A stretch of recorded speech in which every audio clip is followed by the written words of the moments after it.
平時香港人去邊度嗎？就係嚟荃灣啊！咁其實今日我嚟嘅所有鋪咧都係30年以上嘅，我哋食完再行街。來到荃灣，不要錯過這家老牌茶餐廳，開在街市附近，非常的地道和煙火氣。一家咧最推薦咧，其實就係呢個滑蛋三文治。佢嘅滑蛋咧係用6隻蛋去做，佢入口都比較濕啲，即係唔似全熟蛋真係好乾嗰個感覺。一口下去，滿嘴的滑蛋真的大滿足。西多士咧其實係最有特色、最港式同埋港人最愛嘅。以前喺屋企我都會自己整嘅，最正就係佢啲蛋汁索灑入去，佢落嗰個煉奶都唔係落得太多，咁所以其實又唔係咁甜咯。煎炸嘢我最中意噶啦，多數都係雲吞麵嗰陣時食，炸我真係第一次試。好足料，同埋個皮都好薄咯。佢入邊包咧係原隻鮮蝦，同埋有啲豬肉喺入邊咯，同埋佢炸到剛剛好，佢又唔會太乾、太老、太硬咯，都算 juicy。食完鹹咧，我帶大家去食甜嘅。嗱呢一間咧就係好出名，排長龍嘅程度係跨越咗2間，好犀利啊！佢有好多啦，有麵食啦，即係有啲未煮嘅麵啦，有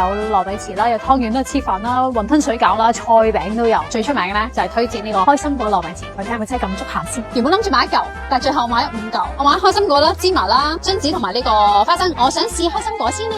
有開心果嘅糯米糍咧，我覺得個皮非常之軟熟啦，同埋入邊個餡咧係好足料，所以難怪真係枕住條龍都排住2間鋪咁長。之前揾到10蚊一碗豆腐花啦，而家揾到9蚊一碗芝麻糊，豆腐花7蚊咋，出面真係好多人排住，你睇下全部都食緊啊！其實呢間鋪咧唔係我計劃之內嘅。那既然遇到了就試試。好似好滑咁喎，試下先。佢個芝麻都好濃。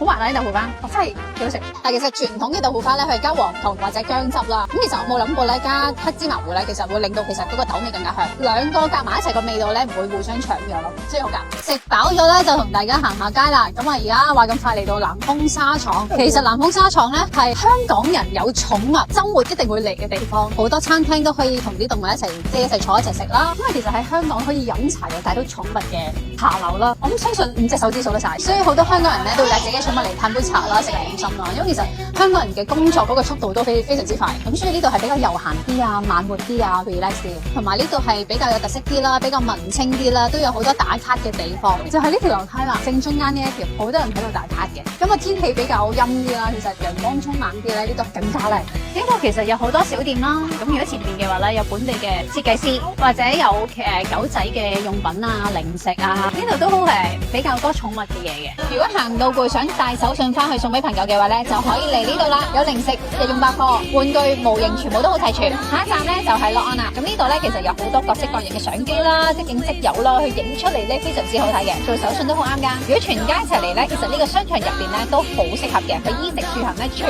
部都有齊。今日行到差唔多啦，咁如果大家仲想我去邊個地鐵站附近再行咧，記得話俾我聽。下一集再見，拜拜。